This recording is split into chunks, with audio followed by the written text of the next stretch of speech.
Coucou les amis, alors pour ceux qui ont vu les shorts, les liens, d'après la veto-ostéo qui est venue lundi, on a une forte suspicion de myélopathie dégénérative.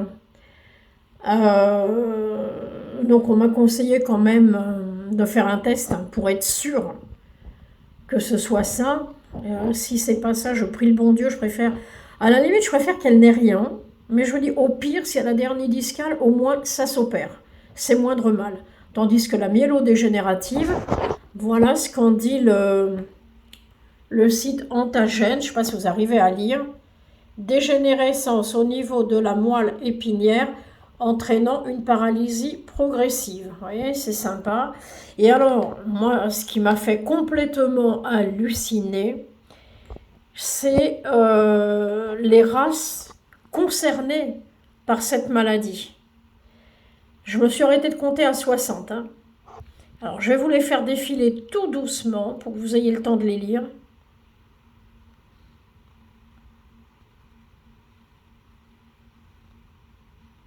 Enfin, après, vous pouvez mettre en pause.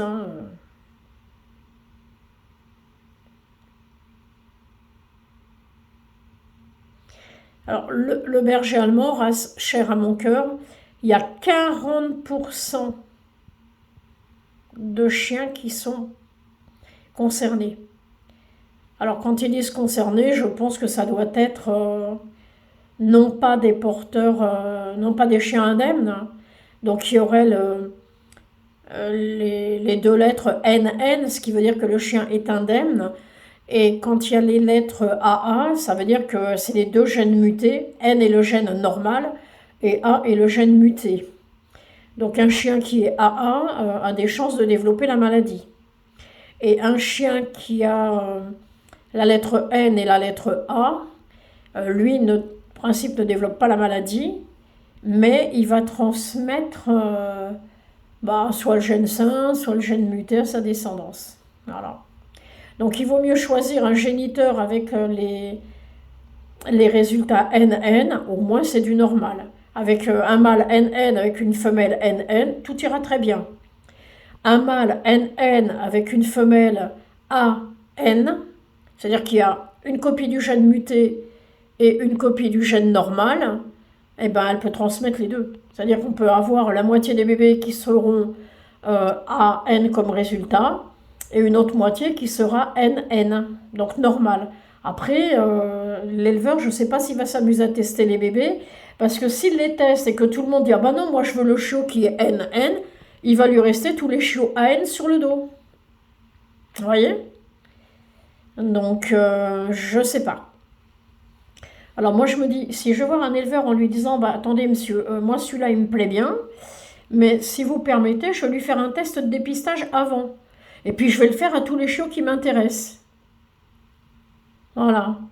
Mais après, il faut reconnaître quel chiot est quel chiot. Donc ça m'étonnerait que les éleveurs me laissent faire. Franchement, alors je ne sais pas, peut-être, mais je poserai la question. En disant, si je viens avec un test pour dépister le chiot que je veux prendre, est-ce que vous me laissez faire le prélèvement? Si le mec il sort le fusil, c'est bon, j'ai compris. C'est pas la peine d'insister. Je cours plus assez vite ni en zigzag ni en ligne droite pour éviter les balles. Non, je rigole, je plaisante bien sûr. Non, mais enfin bon, moi si ma chienne a ça, il est bien évident que le prochain chiot, j'aimerais autant qu'il ait rien du tout. Enfin, si prochain chiot, il devait y avoir. Ce qui n'est pas certain. Mais en fait, chaque chien que j'ai eu m'a fait des trucs. Tu veux un coup de main? Elle est en train de se gratouiller encore, mademoiselle. Chaque chien m'a fait des trucs de ouf. Le premier héros, il m'a fait un cancer de l'intestin. Bon. Le deuxième, lui, il m'a fait une infection. Il a eu beaucoup de problèmes articulaires. Il a eu 6 hernies discales, on lui en a opéré 3. Puis il m'a fait une infection au niveau des coucougnettes. On n'a rien pu faire. Bon. Le troisième berger, c'était donc ma première femelle berger allemand. Elle m'a fait un cancer de la rate à 9 ans et demi. Voilà. Alors le premier, il est décédé à 10 ans et 9 mois. Le deuxième, avec ses problèmes articulaires, il est décédé à 12 ans. La petite femelle Cléane avec son cancer de la rate, 9 ans et demi. Et puis le dernier, l'année dernière, que j'ai perdu, mon adoré, comme je dis, mon petit ange. Bah lui, c'était un truc au cerveau, ce qui a fait qu'il a pu avoir 3,5 litres d'urine dans la vessie. Et c'était une inflammation du système nerveux périphérique, je crois. Il régulait plus la température, il est monté à 41,8, il est décédé. Voilà. Il était bien, il n'avait pas de problème articulaire, lui, il avait rien du tout, il tenait bien debout, le dos était beau, enfin tout allait très très bien. Malheureusement, c'est comme ça. Bon, je vais essayer de vous retrouver la page qui explique la mutation des gènes. Voilà. Alors là, je vais vous donner mal au cœur si je vais trop vite. Voilà, test ADN. Maintenant, je voudrais le tableau. Alors, je vous laisse un peu si vous voulez lire.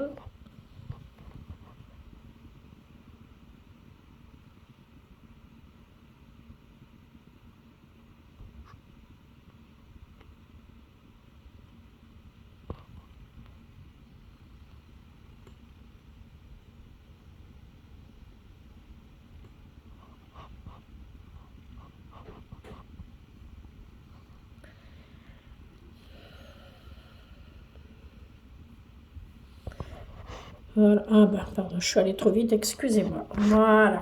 Alors, là, il vous explique tous les résultats. C'est ce que je vous ai dit tout à l'heure avec le NN normal, le AN, voilà. C'est-à-dire que le chien, quand il est AN, il transmet soit le gène muté, soit le gène normal, au petit bonheur la chance. Et puis le chien qui est AA, lui, de toute façon, c'est double gène muté, donc lui, obligatoirement, il transmet le gène muté. Voilà. Donc le mieux, quand on a un chien qui est diagnostiqué AA, ben, on le fait pas reproduire. Et je dirais même, à la limite, on sort également de la reproduction, les AN, on ne conserve que les NN. Donc forcément, ça va réduire le cheptel, mais ça sera source de moins d'emmerdement pour le propriétaire de l'animal, parce que bon, bah, l'éleveur, il a vendu l'animal, c'est pas lui qui voit le chien dépérir de jour en jour. Même si, bien évidemment, d'un point de vue affectif, ça peut le toucher. Ça, je suis consciente de ça. Donc voilà les nouvelles. Donc moi, j'attends que le laboratoire Antagène m'envoie le test, donc la semaine prochaine. Dès que je le reçois, je le fais, je l'envoie, et puis bah, je vous tiendrai au courant. Voilà, donc le site c'est antagène.com. Voilà. Et alors regardez la demoiselle, elle est bien installée dans la cuisine. Pourquoi dans la cuisine? Parce que c'est la pièce où il fait le plus frais. Parce que dehors il fait quand même très chaud. Donc c'est pas le moment qu'elle aille m'attraper une cochonnerie.